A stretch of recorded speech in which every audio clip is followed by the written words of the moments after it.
Assalamualaikum warahmatullahi wabarakatuh. Salam sejahtera buat kita semua. Semoga kita semua dalam keadaan sehat jasmani dan rohani, tidak kekurangan satu apapun. Amin ya robbal alamin. Oke, Mimin akan melanjutkan cerita Liontin Giok Naganya. Bab 1336 sampai bab 1340.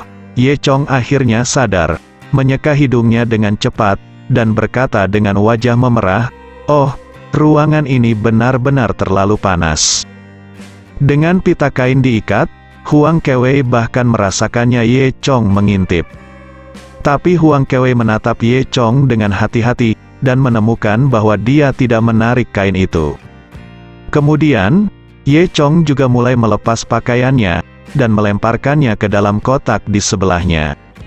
Dia terus menatap Huang Kewei di depannya, dan tidak memperhatikan sama sekali. Akibatnya Ye Chong membuang semua pakaiannya ke dalam kotak pakaian Huang Kewei. Huang Kewei juga tidak memperhatikan, karena dia menatap tubuh Ye Chong. Dia menemukan bahwa tubuh Ye Chong memiliki otot yang kuat, garis-garis yang jelas, dan sangat maskulin, otot bisep dan pectoralis mayor yang sempurna pas. Apalagi meski kulit tubuh Ye Chong tidak seputih miliknya, tapi ada kristal perasaan yang jelas. Tekstur seperti itu terlihat lebih baik daripada kulit wanita. Ini persis tubuh Dewa Naga yang telah dipisahkan Ye Chong dari tubuh fana, jadi secara alami tidak biasa.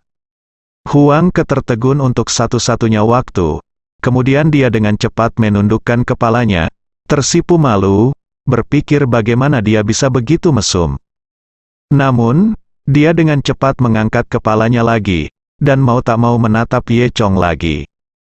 Gerakan kecil Huang Kewei secara alami terlihat oleh Ye Chong. Ketika Ye Chong hendak melepas pakaiannya yang ketat, dia tiba-tiba bertanya, "Kakak senior, apakah kamu tidak mengintip ke arahku, Huang?"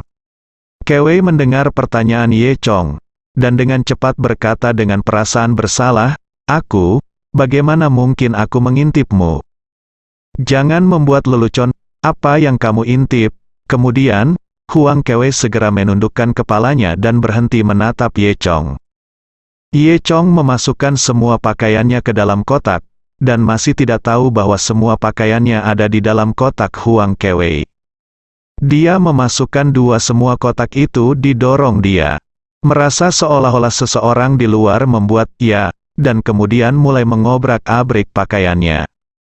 Baik Ye Chong dan Huang Kewei sedang menunggu di kamar. Huang Kewei menundukkan kepalanya saat ini, tersipu dengan wajah kecil, dia tidak berani mengangkat kepalanya. Meskipun Ye Chong menutupi perbannya, dia masih bisa melihat dengan jelas. Namun, Ye Chong pura-pura tidak melihat apa-apa, bersandar ke dinding, menatapnya dengan santai, melihat tubuh indah Huang Kewei.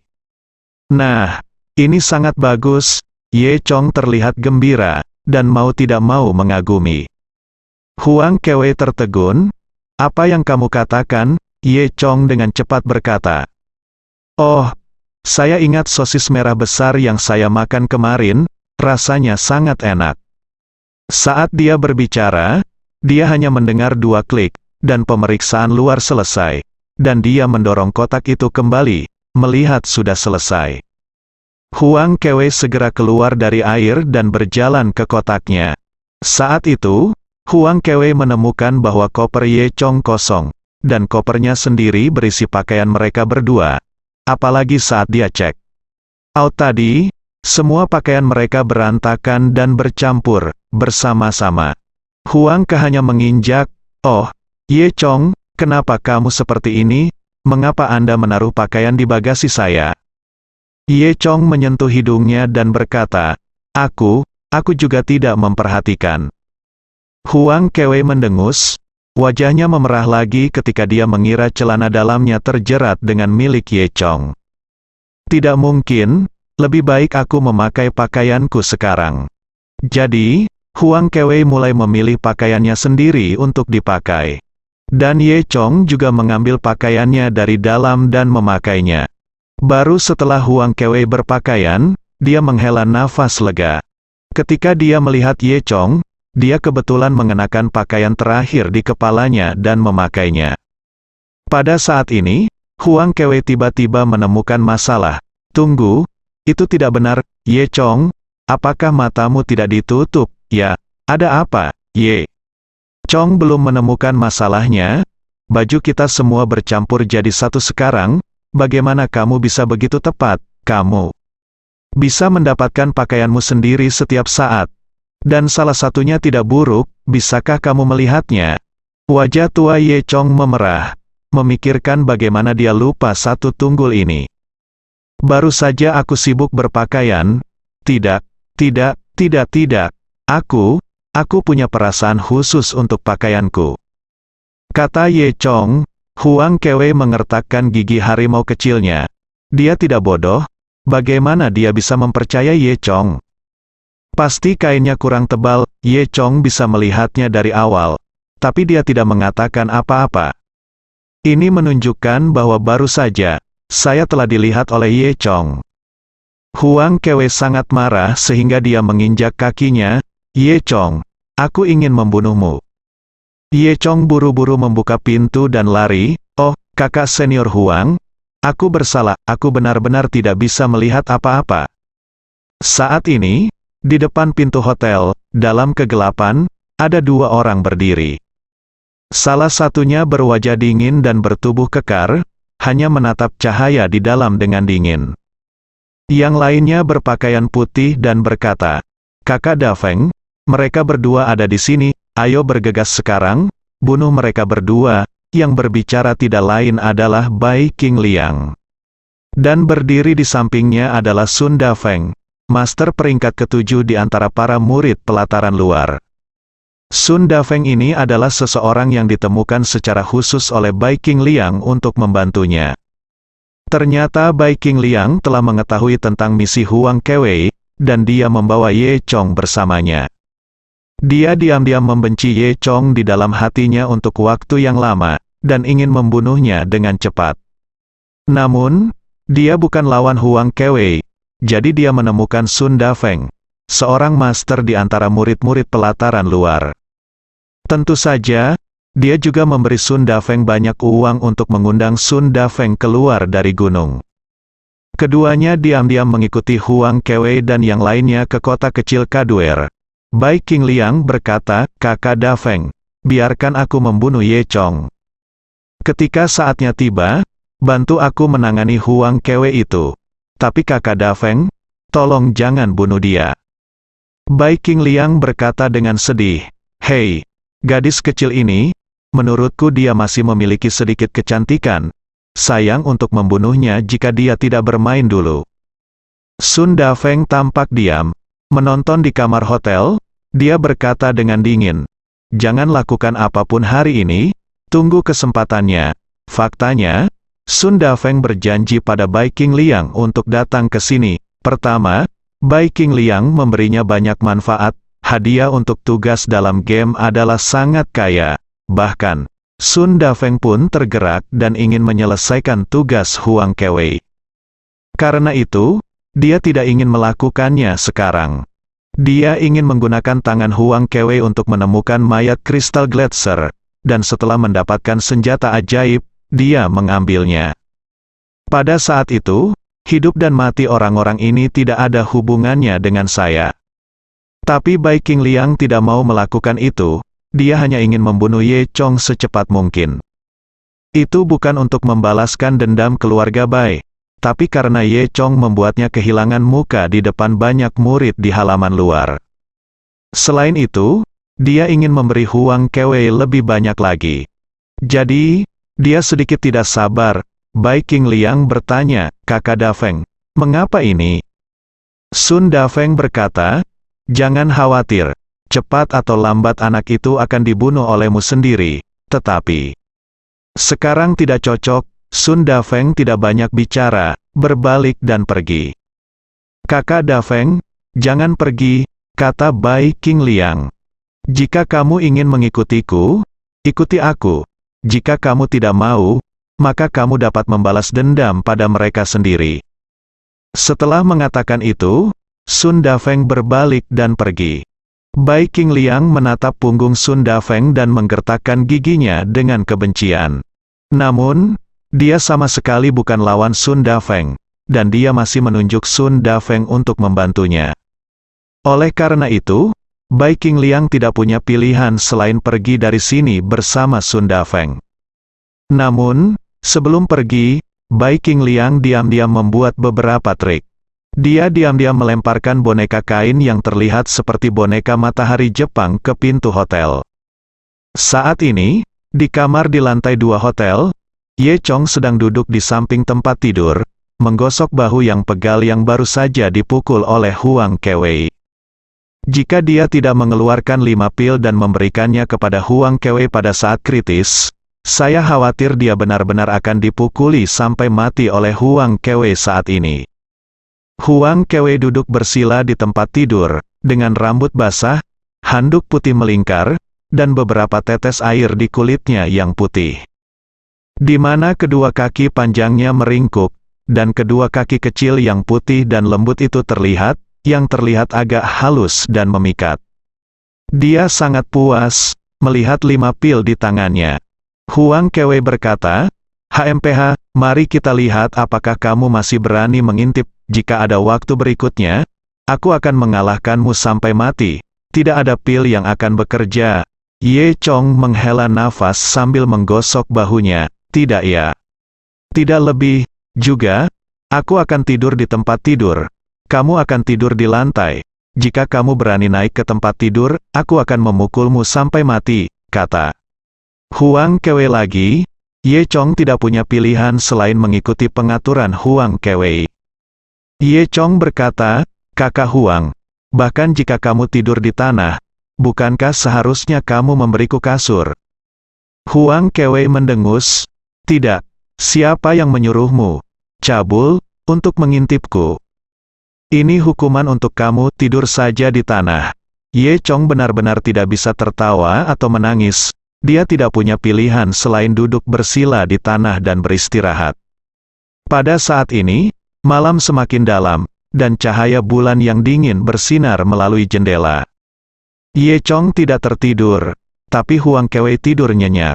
Ye Chong bisa mendengar napas Huang Kewei yang sedikit, di bawah bayang-bayang sinar bulan, dadanya naik dan turun dengan napasnya.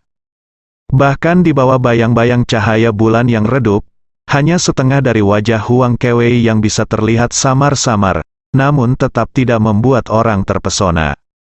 Sinar bulan menyinari wajahnya, seolah menutupi Huang Kewei dengan lapisan tipis kerudung perak, yang tiba-tiba menambah sentuhan misteri. Ye Chong mengagumi kegembiraan ketika dia tiba-tiba merasakan sesuatu yang aneh di pintu.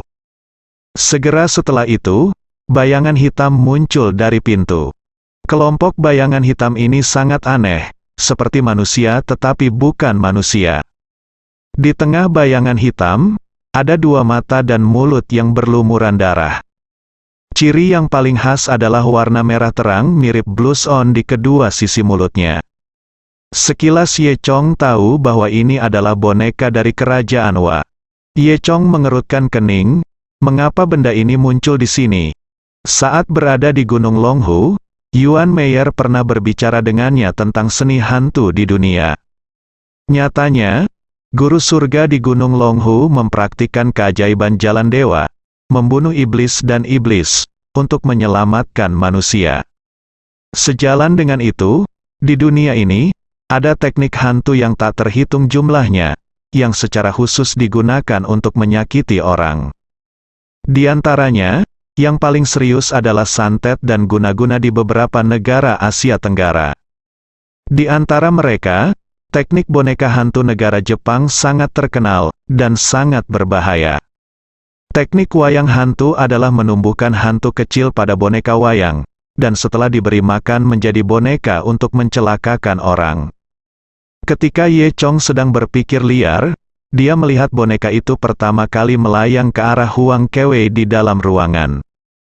Karena ada 2 orang di ruangan itu, Ye Chong milik Yang, dan karena tubuh dewa naganya, yang sangat kuat. Teknik kotor ini awalnya adalah hal yin dan jahat, jadi secara alami mencari yin Huang Kewei terlebih dahulu, dan jika menyerap energi Yin Huang Kewei, itu akan menjadi lebih kuat. Kemudian, mereka akan datang untuk menangani Ye Chong. Nyatanya, boneka ini diletakkan di pintu masuk hotel saat Bai King Liang pergi. Bai King Liang tidak akan pernah menyangka bahwa Ye Chong dan Huang Kewei akan tinggal di kamar yang sama. Dia awalnya tidak ingin boneka dan monster berurusan dengan Huang Kewei. Dia mengira Ye Chong berada di satu ruangan, dan setelah boneka itu masuk, itu hanya akan menyerang Ye Chong. Ye Chong secara alami tahu misterinya, dan dia tidak berani lalai. Dia dengan santai mengeluarkan jimat giok, dan memukul bayangan boneka itu. Jimat batu giok Ye Chong sangat mendominasi, dan ketika roh jahat biasa menyentuhnya, mereka akan menghilang dalam asap. Namun, boneka Jepang ini berbeda dari hantu biasa. Setelah jimat giok dipukul, tidak ada efeknya. Akibatnya, Ye Chong kehilangan kesempatan, dan boneka itu sudah melayang di atas dahi Huang Kewei dalam sekejap mata. Di bawah sinar bulan, bayangannya semakin jelas. Saya melihatnya seperti awan hitam, dan dalam kegelapan, sepasang mata merah bersinar. Sudah terlambat bagi Ye Chong untuk menghentikannya. Bayangan hitam memasuki tubuh Huang Kewei dalam sekejap, dan bergabung dengan Huang Kewei. Tapi kulit Huang Kewei yang semula putih berubah sedikit gelap saat ini. Ye Chong berkata dalam hati bahwa itu buruk, roh boneka mengendalikan tubuh Huang Kewei, itu mengerikan. Ternyata Huang Kewei sedang berbaring di tempat tidur, tertidur lelap. Tiba-tiba, dia duduk tiba-tiba. Namun, dia tidak membuka matanya, dia hanya menoleh ke arah Ye Chong. Segera setelah itu, Huang Kewei berdiri dengan tiba-tiba. Hanya saja postur berdirinya berbeda dengan orang biasa. Sepertinya dia tidak perlu menggunakan kekuatannya sendiri, dan dia diangkat lurus seperti itu. Dia berdiri di tempat tidur, jauh lebih tinggi dari Ye Chong, menatap Ye Chong. Kemudian, dalam sekejap mata, Huang Kewei muncul di dekat Ye Chong. Pada saat ini, Ye Chong bahkan tidak punya waktu untuk bereaksi, dan melihat tangan Huang Kewei mencubit leher Ye Chong. Ye Chong mengelak dan dengan gesit menghindari pukulan itu. Huang Kewei, atau dengan kata lain, Huang Kewei, yang sudah dikendalikan oleh boneka itu, tidak dapat menahan satu pukulan pun, dan datang mengejar Ye Chong. Saat ini, Ye Chong sudah bersembunyi di bawah jendela, dan kebetulan ada seberkas cahaya bulan yang dingin menyinari tempat ini. Melihat boneka dan monster mengejarnya dari dekat, Ye Chong menjentikkan tangannya dan menembakkan jimat batu giok ke arahnya. Boneka itu tidak bersembunyi, dan jimat giok mengenai tubuh Huang Kewei, langsung membakar lubang besar di pakaian di bahu Huang Kewei, memperlihatkan kulit yang menghitam di dalamnya. Tapi hanya itu saja, aura naga yang dibawa oleh jimat giok itu langsung padam saat bertemu dengan boneka. Nyatanya, Ye Chong juga tahu bahwa satu jimat batu giok sama sekali tidak bisa menangani boneka yang kuat ini. Baru saja, itu hanya tipuan, karena Ye Chong sudah ingat bahwa Yuan Meyer telah memberitahunya cara untuk menyingkirkan boneka dan monster. Mengambil keuntungan dari gangguan boneka dan monster, Ye Chong mengeluarkan beberapa jimat batu giok dan diam-diam melemparkannya ke tanah, membentuk pola lingkaran sihir. Meskipun warisan Dewa Naga Ye Chong mengandung pengetahuan yang mencakup segalanya, tetapi catatan roh jahat dan perampokan makam bawah tanah sangat lambat, dan bahkan ada lebih sedikit catatan hantu ganas di luar negeri. Oleh karena itu, Ye Chong tidak tahu apakah lingkaran sihir ini berguna, jadi dia harus mencobanya. Kami hanya bisa berharap Yuan Meyer lebih bisa diandalkan. Kemudian, seperti boneka memanipulasi tubuh Huang Kewei lagi, dan ketika mereka mendekati Ye Chong, mereka hendak menyerang Ye Chong. Tapi Ye Chong menembak lebih dulu, dia mengulurkan tangannya, dan memeluk Huang Kewei dengan erat. Meskipun Huang Kewei dirasuki hantu ganas, suhu tubuhnya tidak seperti orang normal, sangat dingin. Bahkan tubuh Dewa Naga Ye Chong bisa merasakan kedinginan. Belum cukup, badan Huang Kewe ini masih sangat lembek, dan badannya masih sangat harum. Memegang kecantikan sebesar itu masih sangat menyenangkan. Pada saat ini, cahaya bulan dari luar jendela bersinar masuk, dan kebetulan menyinari 5 jimat batu giok di sekitar mereka berdua. Ye Chong menggunakan roh naga dan phoenix untuk mengaktifkan lingkaran sihir. Saya melihat bahwa 5 jimat giok di sekitar tiba-tiba memancarkan cahaya putih. Kemudian, cahaya putih berangsur-angsur naik ke udara dan menjadi lebih besar, menyelimuti keduanya. Seperti boneka berteriak seolah-olah mereka sangat terstimulasi. Itu jelas berteriak tepat di sebelah telinga Ye Chong, tapi itu terdengar seperti kabut di awan. Segera setelah itu, energi hitam di tubuh Huang Kewe dengan cepat memudar. Akhirnya, awan udara hitam meninggalkan tubuh Huang Kewe, berusaha keluar dari jangkauan cahaya putih. Namun, setelah dicoba beberapa kali, tidak ada cara untuk keluar dari cahaya putih. Namun dalam jangkauan cahaya putih, jeritan boneka dan monster menjadi semakin tragis. Hitam di tubuhnya berangsur-angsur memudar, dan secara bertahap diserap dan diasimilasi oleh cahaya putih.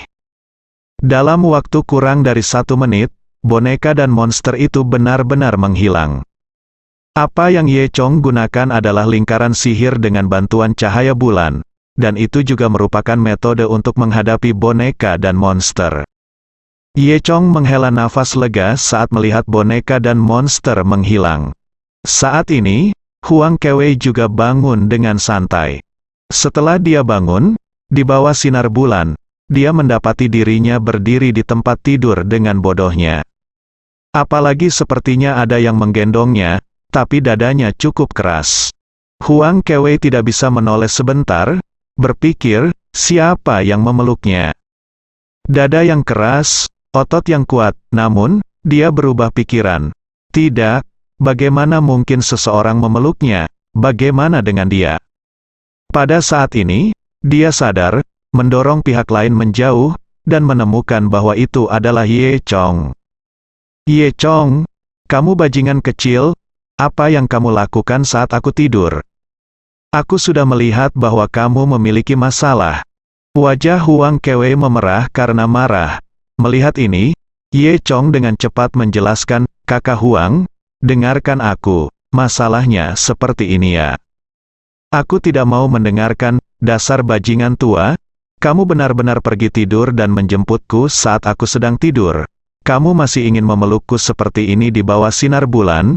Kamu benar-benar mesum. Lihat apakah aku tidak membunuhmu.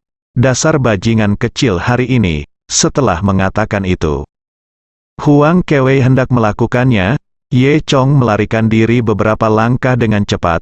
Kakak senior, jangan marah, dengarkan aku. Lihat tempat tidur. Huang Kewe melirik ke arah yang ditunjuk Ye Chong, dan menemukan ada sesuatu yang aneh di tempat tidur. Ketika dia tidur, dia ditutupi dengan kain putih bersih. Tapi sekarang, lingkaran besar tanda hitam muncul di spray, seolah-olah seseorang telah menumpahkan sebotol tinta. Huang Kewe bertanya dengan heran, ini, apa ini? Jadi Ye Chong menceritakan apa yang baru saja terjadi. Melihat penampilan Ye Chong, Huang Kewe sepertinya tidak berbohong, jadi untuk sementara dia mempercayai Ye Chong. Namun, Huang Kewe bingung, apakah benda ini masuk secara tidak sengaja? Atau apakah seseorang dengan sengaja melepaskannya untuk menyakiti kita? Ye Chong lebih cenderung ke yang terakhir, Huang Kewe menambahkan. Namun, ini adalah pertama kalinya kami datang ke tempat ini hari ini. Jika Anda tidak mengetahui tempat itu dengan baik, bagaimana Anda bisa memiliki musuh, terlebih lagi, agar tidak membuat musuh dan menarik perhatian? Mereka bekerja sama dengan penduduk setempat kebiasaan aneh. Huang Kewe bahkan mengorbankan dirinya, dan bersama Ye Chong, dengan jujur dibaptis dengan air suci. Tepat ketika dia bingung, lonceng kecil memanggil Ye Chong. Ahei, Lingdang kecil, ada apa? Lingdang kecil berkata di telepon. Kamu Chong. Setelah kamu dan kakak senior Huang keluar, aku menemukan bahwa Bai King Liang, yang mencarimu di siang hari, dan seorang murid dari pelataran luar bernama Sun Dafeng juga mengikuti Anda telah keluar. Benarkah? Ye Chong tiba-tiba memikirkan sesuatu. Little Bell berkata, ya, saya khawatir mereka mengikuti Anda dan mencoba menyakiti Anda, jadi saya ingin mengingatkan Anda. Ye Chong mengerti setelah mendengar ini, dan kemudian menutup telepon. Dia memberitahu Huang Kewei tentang kesimpulannya. Apa, bajingan Bai King Liang itu? Apakah dia berani menyakitiku? Huang Kewei berkata dengan marah. Tapi Sun Dafeng yang dia temukan adalah orang yang licik. Ye Chong juga bertanya, siapakah Sun Dafeng ini? Apa hebatnya itu? Huang Kewei berkata, Sun Dafeng ini adalah murid pelataran luar yang lebih kuat dariku. Di antara semua murid pelataran luar, Huang Kewei menempati urutan ke-10, dan Sun Dafeng ini menempati urutan ke-7. Ye Chong mengangguk, berpikir, sepertinya merepotkan. Namun, mereka tidak yakin apakah itu Bai King Liang dan Sun Dafeng. Lupakan saja, jangan dipikirkan, mungkin mereka punya hal lain. Huang Kewei berkata, ayo cepat istirahat. Namun, dengan apa yang baru saja terjadi, Huang Kewei sama sekali tidak bisa tidur. Dia duduk di tepi tempat tidur dan melihat bulan di luar jendela. Mereka semua adalah pembudidaya. Jika mereka tidak tidur semalaman, itu akan terjadi, tidak berdampak apapun. Dan ini pada saat itu, di rumah kayu bakar seorang petani di sisi lain kota Kaduer, Bai King Liang tiba-tiba terbangun. Dia duduk tiba-tiba, karena dia merasa setan kecil di tangannya patah. Tangannya hantu kecil di atas meja persis sama dengan boneka wayang yang dilempar di pintu masuk hotel sebelumnya. Melalui hantu kecil di tangannya, dia akan tahu apakah boneka wayang itu berhasil. Bai King Liang tidak menyangka bahwa hantu kecil itu rusak, jadi itu artinya boneka itu telah dihancurkan. Ye Chong benar-benar memiliki kemampuan yang luar biasa. Bai King Liang dengan cepat menatap Sun Dafeng yang sedang tidur di sebelahnya. Dia lega mengetahui bahwa Sun Dafeng tidak bangun. Dia berbaring dengan hati-hati lagi untuk menghindari membangunkan Sun Dafeng. Tidak peduli apa, pokoknya, ada banyak peluang untuk membunuh Ye Chong. Jika kamu tidak berhasil sekali, mari kita bicarakan lain kali. Bai King Liang menghibur dirinya sendiri. Ternyata keduanya datang terlambat dan tidak punya kamar untuk menginap. Agar tidak menarik perhatian, mereka diam-diam masuk ke gudang kayu milik seorang petani untuk tidur. Adapun setiap gerakan Bai King Liang barusan, sebenarnya, Sun Dafeng sudah menyadarinya. Sun Dafeng baru saja berpura-pura tidur. Setelah Bai King Liang berbaring, Sun Dafeng perlahan membuka matanya. Ada sentuhan dingin di matanya. Keesokan harinya, Ye Chong dan Huang Kewei bangun pagi. Keduanya berdiskusi dan pergi untuk membeli secara terpisah. Beberapa bahan digunakan saat memasuki gletser. Ye Chong pergi ke timur, Huang Kewei pergi ke barat. Di sisi timur kota, terdapat alun-alun jalan pejalan kaki yang sangat ramai. Tugas utama Ye Chong adalah menemukan jus jahe. Karena ketebalan lapisan es di gletser besar di sini telah terakumulasi setidaknya selama ratusan tahun, yang lebih keras dari baja terkeras di dunia. Bahkan jika disekop dengan forklift, itu hanya akan meninggalkan bekas putih. Meskipun Ye Chong dan Huang Kewei sama-sama sangat kuat, diperkirakan tidak mungkin bagi mereka berdua untuk menembus lapisan es secara bersamaan. Selain itu, pasti akan sangat melelahkan. Namun, seperti kata pepatah, jika Anda memesan tahu dalam air garam, satu hal akan turun satu hal, dan jus jahe memiliki efek ajaib pada es tua semacam ini. Taburkan jus jahe di atas lapisan es terlebih dahulu, lalu potong dengan pisau, sesederhana memotong tahu. Oleh karena itu, Huang Kewei meminta Ye Chong untuk mempersiapkan diri sebaik mungkin. Ye Chong berada di jalan kecil di Kaduer ini, penuh dengan kebiasaan eksotis. Rumah-rumah dan bangunan di kedua sisi jalan semuanya dengan atap busur melingkar, dan tanahnya ditutupi dengan ubin lantai merah ungu kecil, bentuknya berbeda dan terlihat agak tua. Karena festival suci baru-baru ini, jalanan penuh dengan orang. Banyak turis datang ke sini, ada yang berfoto, ada yang mencicipi makanan, wajah semua orang penuh dengan kebaruan dan kegembiraan. Di kedua sisi jalan, ada banyak pedagang kecil, dan bisnis mereka sangat bagus akhir-akhir ini. Pasang saja tenda di pinggir jalan, taruh gerobak barbeque di bawahnya, panggang sosis merah dan bacon mau guo di atasnya, dan taruh sebotol bir super besar di sebelahnya, itu akan sangat panas. Ye Chong berjalan melewati orang-orang ini, mencari toko tempat dia bisa membeli jus jahe. Namun, Ye Chong diperhatikan tidak lama setelah dia pergi. Tidak lain adalah Bai Qingliang dan Sun Dafeng yang menemukannya. Sejak Sun Dafeng datang, dia tidak sepahit dan sepahit Bai Qingliang. Sebaliknya, dia lebih terlihat seperti dia ada di sini untuk bermain. Hari ini, dengan Bai Qingliang, saya datang ke sini untuk makan sosis merah besar dan barbeque besar paling khas di Mao. Bai Qingliang tidak mau datang, dia selalu ingin membunuh seseorang. Pada akhirnya, dia tidak sengaja melihat Ye Chong. Dia sangat gembira, dan yang membuatnya lebih bahagia adalah Ye Chong keluar sendiri, Huang Kewei tidak mengikutinya. Ini kesempatan bagus untuk membunuh Ye Chong. Bai Qingliang memutar matanya, dan berkata kepada Sun Dafeng di sebelahnya, "Kakak Dafeng, lihat, anak itu adalah Ye Chong." Tanpa diduga, dia masih hidup. Bai Qingliang segera menutup mulutnya, dan hampir melewatkannya. Tadi malam, dia diam-diam melepaskan boneka itu untuk menyakiti Ye Chong.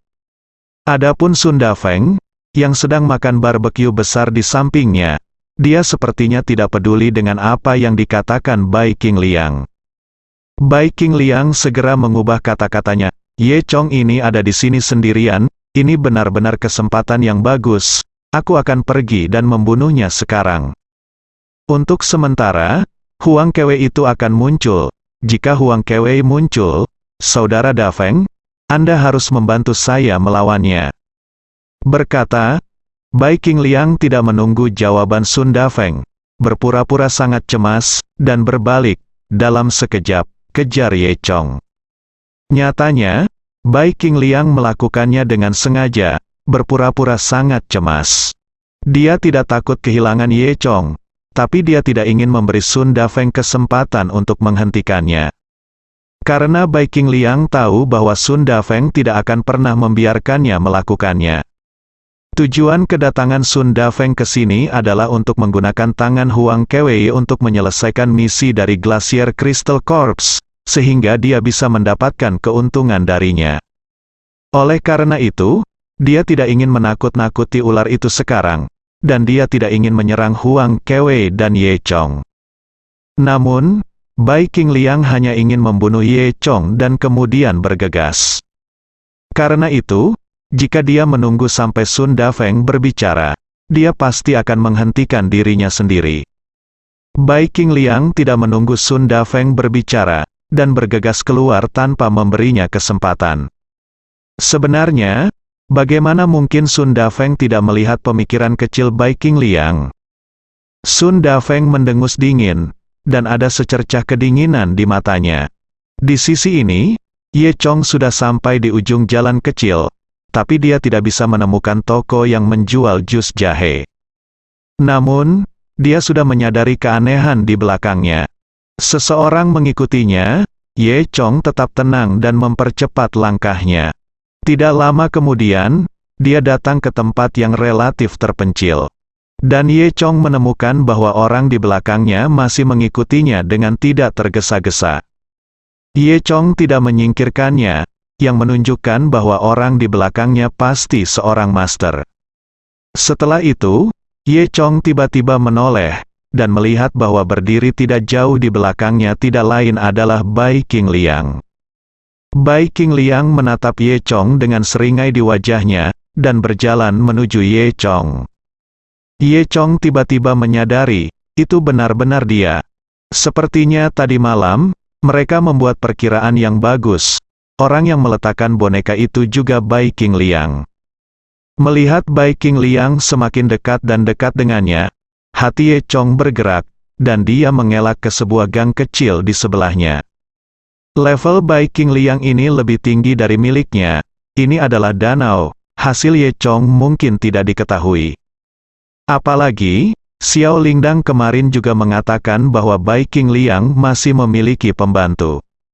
Saya khawatir jika ada pertarungan nyata saat itu, Ye Chong tidak akan menjadi lawan dari kedua orang ini. Apalagi, Huang Kewei tidak ada di sisinya sekarang. Oleh karena itu, hal terpenting sekarang adalah menghindari tepi untuk sementara. Dalam sekejap mata, Ye bergegas ke gang. Di dalamnya ada kompleks perumahan. Di kawasan pemukiman, setiap beberapa langkah, akan ada pertigaan, dan medannya sangat rumit. Justru karena medannya sangat rumit sehingga Ye Chong tidak tertangkap oleh Bai Qingliang untuk sementara waktu. Namun, meski begitu, tingkat kultivasi Bai Qingliang lebih tinggi dari Ye Chong, dan dia akan segera menyusul Ye Chong. Ye Chong tahu bahwa berlarian seperti ini bukanlah suatu pilihan, dia harus memikirkan sebuah rencana. Pada saat ini, Ye Chong tiba-tiba mendengar teriakan dari halaman sebelah. Ada apa? Dasar idiot, mengapa dokter belum datang ke sini? Cepat dan cari seseorang untuk mengingatkanmu, jika sudah terlambat, nenek bisa, jangan tunggu lagi. Ye Chong memikirkannya, dan segera berjalan menuju gerbang halaman. Saat ini, gerbang halaman terbuka, dan dua orang kuat dari negara Mao bergegas keluar. Jelas, mereka tampak seperti akan menemukan dokter jenius itu. Ye Chong menghentikan mereka dan berkata dalam bahasa standar Mao, "Aku datang." Kedua pria kuat itu memandang Ye Chong dengan curiga. Bukankah kamu mengatakan bahwa Dr. Gang Fu adalah seorang pria berusia 60 tahun? Mengapa kamu laki-laki? Siapa kamu? Ye Chong segera mengubah kata-katanya, orang berusia 60 tahun itu adalah guruku. Ayo di sini, guru meminta saya untuk datang untuk melihat situasinya terlebih dahulu.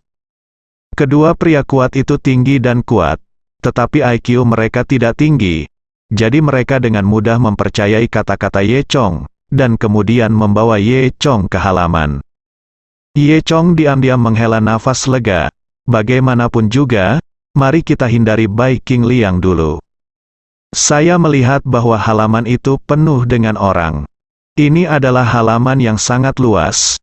Ada begitu banyak orang yang berdiri bersama dengan rapat, mungkin tidak kurang dari beberapa ratus orang. Terlebih lagi, mereka semua mengenakan jas hitam dan kacamata hitam, dan sekilas terlihat seperti organisasi bawah tanah di negara Mao. Ye Chong tercengang, berpikir bahwa dia pasti telah memasuki sarang pencuri. Pada saat ini, seorang pemuda kuat berpakaian hitam memimpin dan berjalan mendekat. Pria muda itu penuh janggut dan bertanya dengan tersipu, "Siapa kamu? Bukankah maksudmu Dr. Bar, pria berusia 60 tahun?" Mendengar suara itu, pemuda ini adalah orang yang baru saja berteriak, dan dia seharusnya dari sini orang-orang seperti Sao Dongjia. Ye Chong berkata, "Itu guruku, dan aku muridnya. Aku akan datang untuk memeriksa situasinya dulu. Guruku akan ke sana sebentar lagi." "Oke, Pak, namaku Brits. Kurasa kamu tahu kita keluarga itu kuat. Jika nenek saya disembuhkan, tidak akan terjadi apa-apa pada Anda dan guru Anda. Jika nenek saya tidak dapat disembuhkan," kata Brits begitu saja. "Jika kamu telah menerima begitu banyak uang dari keluarga kami dan masih tidak dapat menyembuhkannya, jangan salahkan kami karena bersikap kasar." Sebelum Brits selesai berbicara, kata-kata berikut diucapkan oleh seorang wanita jangkung. "Halo, namaku Britney." Wanita jangkung itu datang.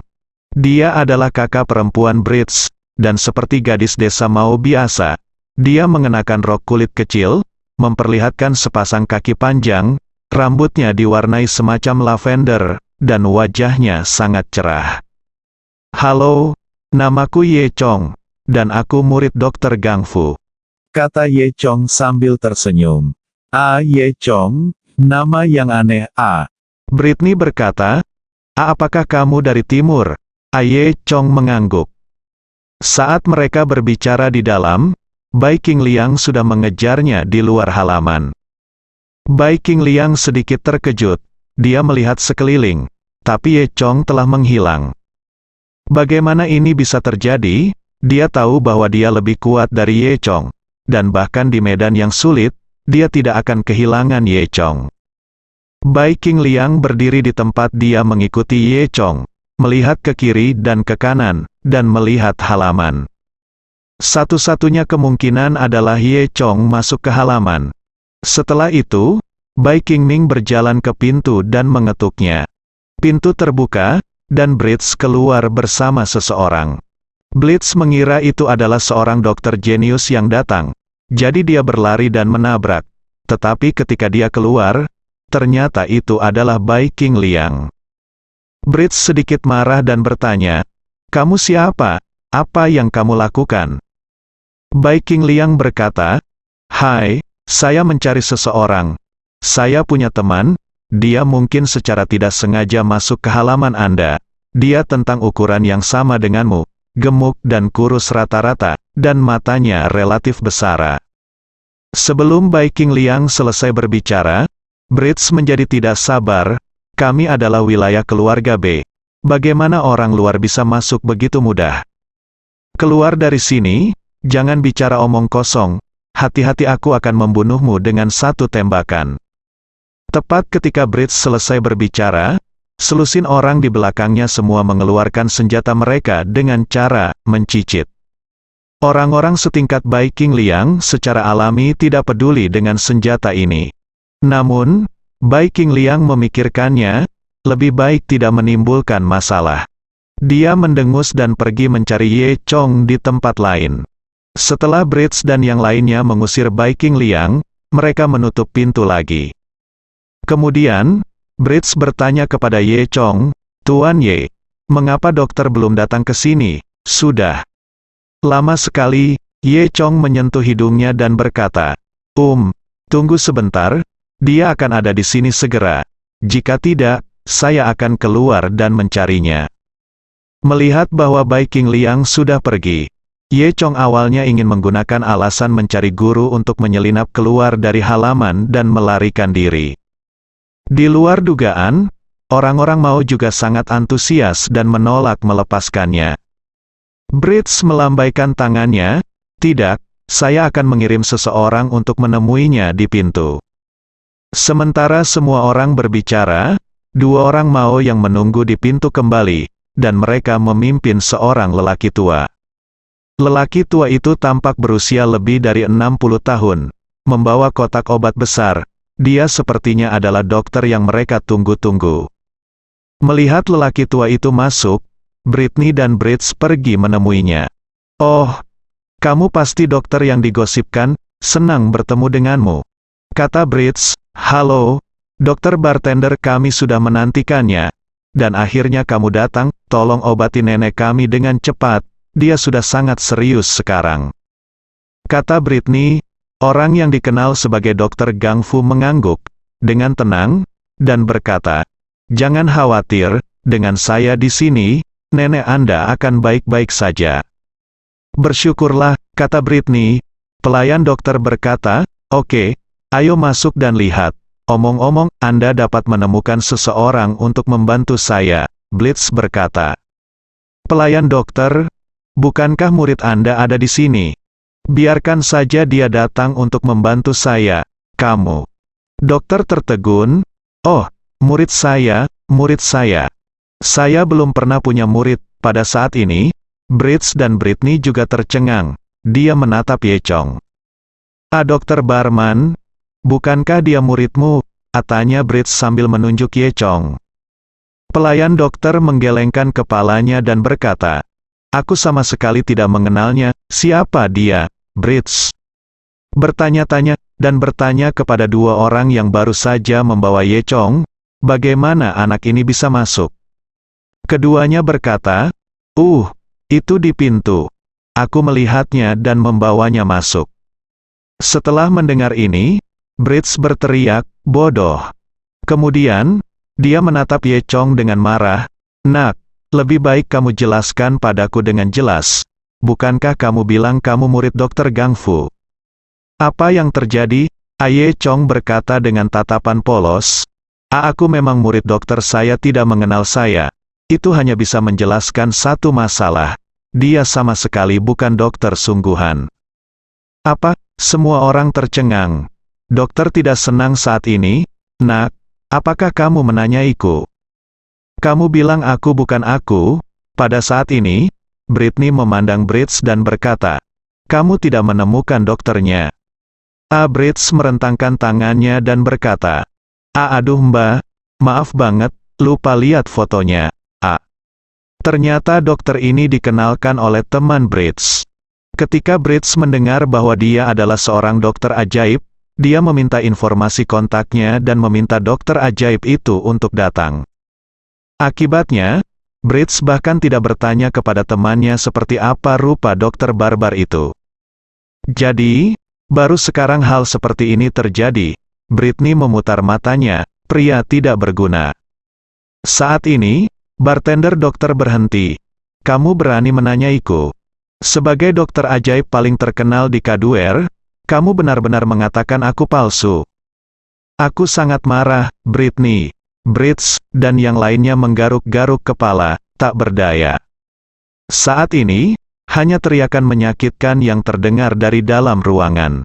Suara itu sangat tua dan lemah. Nggak enak. Ini nenek, dan kondisinya parah lagi, kata Britney. Ye Chong tersenyum dan berkata, bagaimana dengan ini? Mari kita pergi dan melihat kondisi lelaki tua itu terlebih dahulu. Siapapun yang dapat menyembuhkannya secara alami adalah dokter ajaib, dan kemudian kita akan tahu siapa yang asli dan siapa yang palsu. Brits baik Britney maupun Britney mengangguk. Metode ini bagus, bersambung.